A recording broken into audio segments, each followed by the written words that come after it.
ನಮಸ್ತೆ ಎಲ್ರಿಗೂ S V N ಚಾನಲ್ಗೆ ಎಲ್ರಿಗೂ ಸ್ವಾಗತ. ಹೇಗಿದ್ದೀರಾ ಎಲ್ಲರೂ? ಚೆನ್ನಾಗಿದ್ದೀರಾ ಅಂದ್ಕೊಂಡಿದ್ದೀನಿ. ಇವತ್ತಿನ ವಿಡಿಯೋದಲ್ಲಿ ನಾನು ನಿಮಗೆ ರವೆ ಇಡ್ಲಿ ಮಾಡೋದನ್ನು ತೋರಿಸ್ತಾ ಇದ್ದೀನಿ. ಪರ್ಫೆಕ್ಟ್ ಆಗಿರುವಂತಹ ಹೋಟೆಲ್ ಶೈಲಿಯ ರವೆ ಇಡ್ಲಿ ಮಾಡೋದು ಹೇಗಂತ ತೋರಿಸ್ತಾ ಇದ್ದೀನಿ. ಒಗ್ಗರಣೆಗೋಸ್ಕರ ಕರಿಬೇವು ಮತ್ತು ರವೆ, ಬಾಂಬೆ ರವೆ 1 ಬಟ್ಲು, ಚಿರೋಟಿ ರವೆ 1 ಬಟ್ಲು, ಕಡಲೆಬೇಳೆ ಒಗ್ಗರಣೆಗೆ, ಗೋಡಂಬಿ, ಕೆಳಗಡೆ ಇಡ್ಲಿ ಕೆಳಗಡೆ ಇಡ್ತಾರಲ್ವ ಅದಕ್ಕೆ ಹಸಿಮೆಣ್ಸಿನ್ಕಾಯಿ, ಕ್ಯಾರೆಟ್, ಕೊತ್ತಂಬರಿ ಇಷ್ಟನ್ನು ತೊಗೊಂಡಿದ್ದೀನಿ. ತೊಗೊಂಡ್ಬಿಟ್ಟು ಒಂದು ಪಾತ್ರೆಗೆ ಎಣ್ಣೆ ಹಾಕ್ಕೊಂಡು ಎಣ್ಣೆ ಕಾಯ್ದಾದ ನಂತರ ಅದಕ್ಕೆ ಸಾಸಿವೆ 1 ಟೀ ಸ್ಪೂನು, ಕಡಲೆಬೇಳೆ ತೊಗೊಂಡಿರುವಂಥ 2 ಟೀ ಸ್ಪೂನ್ ಕಡಲೆಬೇಳೆ, ಇದು ಸ್ವಲ್ಪ ಆಗ್ತಾ ಇದ್ದಂಗೆ ಜೀರಿಗೆ, ಕರಿಬೇವು ಸೊಪ್ಪು ಇದನ್ನು ಸ್ವಲ್ಪ ಮಿಕ್ಸ್ ಮಾಡಿಕೊಂಡು ಇದಾದ ನಂತರ ಹಸಿಮೆಣ್ಸಿನ್ಕಾಯಿ ಕೂಡ ಹಾಕ್ಕೊಳ್ತೀನಿ ನಾನು. ಈ ರೀತಿಯಾಗಿ ಮಾಡಿದ್ರೆ ಕರೆಕ್ಟಾಗಿ ಬರುತ್ತೆ ರವೆ ಇಡ್ಲಿ. ನೋಡಿ, ಈ ಥರನೂ ಕೂಡ ನೀವು ಒಂದು ಸರ್ತಿ ಟ್ರೈ ಮಾಡಿ. ಹಸಿಮೆಣ್ಸಿನ್ಕಾಯಿ ಹಾಕ್ಕೊಂಡ ನಂತರ ಒಂದು ಸ್ವಲ್ಪ ಮಿಕ್ಸ್ ಮಾಡಿಕೊಂಡು ಫಸ್ಟು ಬಾಂಬೆ ರವೆನ ಹಾಕ್ಕೊಳ್ತೀನಿ. ಅದು ಸ್ವಲ್ಪ ಮಿಕ್ಸ್ ಆದ ನಂತರ ಚಿರೋಟಿ ರವೆ ಕೂಡ ಹಾಕ್ಕೊಳ್ತಾ ಇದ್ದೀನಿ. ಸ್ವಲ್ಪ ಮಿಕ್ಸ್ ಆದ ನಂತರ ಚಿರೋಟಿ ರವೆ ಹಾಕ್ಕೊಳ್ತಾ ಇದ್ದೀನಿ. ಈ ರೀತಿಯಾಗಿ ಮಾಡಿ ಪರ್ಫೆಕ್ಟಾಗಿ ಬರುತ್ತೆ ರವೆ ಇಡ್ಲಿ. ನೋಡಿ, ಇದನ್ನು ಚೆನ್ನಾಗಿ ಸ್ವಲ್ಪ ತುಂಬ ಹೊತ್ತು ಉರಿಯಬೇಕಂತೇನಿಲ್ಲ, 1-2 ನಿಮಿಷ ಮಿಕ್ಸ್ ಮಾಡ್ತಾ ಹುರಿದ್ರೆ ಸಾಕು.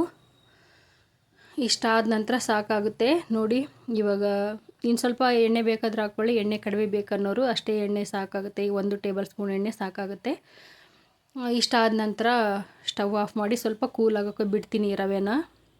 ಇದು ಕೂಲ್ ಆಗಬೇಕು, ಬಿಸಿ ಇರುವಾಗಲೇ ಮೊಸರು ಹಾಕಿ ಕಲಸೋಂಗಿಲ್ಲ.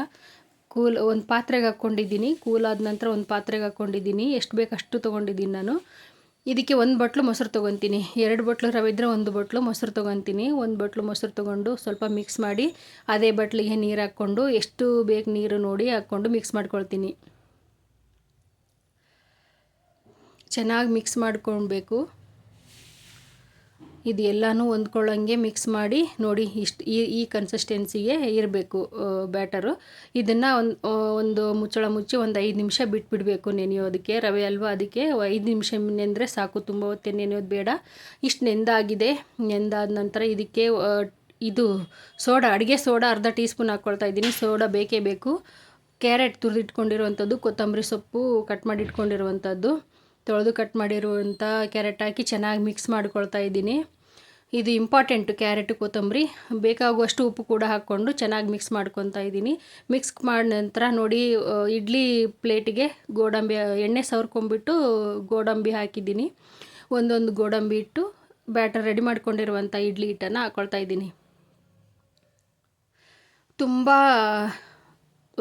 ಏನು ಜಾಸ್ತಿ ಹಾಕೋದು ಬೇಡ, ಒಂದು ರೀತಿಗೆ ಹಾಕ್ಕೊಳ್ಬೇಕು ಇಡ್ಲಿ ಹಿಟ್ಟನ್ನು ಪ್ಲೇಟಲ್ಲಿ ಹಾಕ್ಕೊಂಡ ನಂತರ ಒಂದು ಪಾತ್ರೆ ಇಡ್ಲಿ ಪಾತ್ರೆನ ಆಲ್ರೆಡಿ ಕಾಯಕ್ಕಿಟ್ಟಿದ್ದೀನಿ ನಾನು. ಅದಕ್ಕೆ 1 ಗ್ಲಾಸ್ ನೀರು ಹಾಕಿ ಸ್ವಲ್ಪ ಹುಣಸೆಹಣ್ಣು ಹಾಕಿ ಇಡ್ಲಿ ಪಾತ್ರೆಗೆ. ಹುಣಸೆಹಣ್ಣು ಹಾಕಿದರೆ ಕೆಳಗಡೆ ನೀರು ಕುದೀತದಲ್ವ, ಆವಾಗ ಕಪ್ಪಾಗಿ ಗಟ್ಟಿಯಾಗಿ ಕುತ್ಕೊಳ್ತೀವಿ, ಆ ಥರ ಕುತ್ಕೊಳ್ಳೋದಿಲ್ಲ. ಅದಕ್ಕೆ ಒಂದು ಸ್ವಲ್ಪ ಹುಣಸೆಹಣ್ಣು, ಇಲ್ಲ ಅಂದರೆ ನಿಂಬೆ ಹಣ್ಣು ಹಿಂಡಿರೋಂಥ ಸಿಪ್ಪೆ ಇರುತ್ತಲ್ವ ಅದನ್ನು ಹಾಕ್ಕೊಳ್ಬೇಕು. ನೋಡಿ, ನಾನು ಹುಣಸೆಹಣ್ಣು ಹಾಕ್ಕೊಂಡಿದ್ದೀನಿ. ಕಾಯ್ತಾ ಇದೆ ನೀರು ಆಲ್ರೆಡಿ. ಇದಕ್ಕೇ ಪ್ಲೇಟನ್ನು ಇಟ್ಕೊಳ್ತಾ ಇದ್ದೀನಿ. ಪ್ಲೇಟ್ ಇಟ್ಟು ಅದನ್ನು ಮುಚ್ಚಳ ಮುಚ್ಚಿ 10 ನಿಮಿಷ ಮೀಡಿಯಮ್ ಫ್ಲೇಮಲ್ಲಿ ಬೇಯಬೇಕಿದು ಇಡ್ಲಿ ಎಲ್ಲನೂ. 10 ನಿಮಿಷ ಅಥವಾ 12 ನಿಮಿಷ ಬೇಯಬೇಕು. ಇದಾದ ನಂತರ 10 ನಿಮಿಷ ಆದ ನಂತರ ತೋರಿಸ್ತಾ ಇದ್ದೀನಿ ನಿಮಗೆ ನಾನು. ನೋಡಿ, 10 ನಿಮಿಷ ಆದ ನಂತರ ಗ್ಯಾಸ್ ಆಫ್ ಮಾಡಿ 1 ನಿಮಿಷ ಬಿಟ್ಟು ಆ ನಂತರ ಕ್ಯಾಪನ್ನು ಓಪನ್ ಮಾಡಬೇಕು. ಇಡ್ಲಿ ಪಾತ್ರೆ ಇಮಿಡಿಯೇಟಾಗಿ ತೆಗಿಯೋಂಗಿಲ್ಲ, ತೆಗೆದ್ರೆ ಕೈಗೆ ಹವೆ ಎಲ್ಲ ಇದಾಗುತ್ತೆ, ನೀರಾಗಿರುತ್ತೆ ಎಲ್ಲ ಇಡ್ಲಿ. ಅದಕ್ಕೆ ನೋಡಿ ಹೊರಗಡೆ ತೆಗಿತಾ ಇದ್ದೀನಿ ಇಡ್ಲಿನ. ಈ ರೀತಿಯಾಗಿ ಬಂದಿದೆ ನೋಡಿ, ಪರ್ಫೆಕ್ಟಾಗಿ ಹೋಟೆಲಲ್ಲಿ ಯಾವ ಥರ ಮಾಡ್ತಾರೆ ಅದೇ ರೀತಿಯಾಗಿ ಬಂದಿದೆ ಇಡ್ಲಿ. ಚೆನ್ನಾಗಿ ಕೂಡ ಬಂದಿದೆ ನೋಡಿ. ಅದ್ರ ಜೊತೆ ಒಂದು ಚಟ್ನಿ ರೆಡಿ ಮಾಡ್ಕೊಂಡಿದ್ದೀನಿ. ಈ ಇಡ್ಲಿ ನೀವು ಟ್ರೈ ಮಾಡಿ, ಈ ರೀತಿ ರವೆ ಇಡ್ಲಿ ಹೇಗೆ ಬಂದಂತ ಹೇಳಿ. Thank you for watching. Bye friends.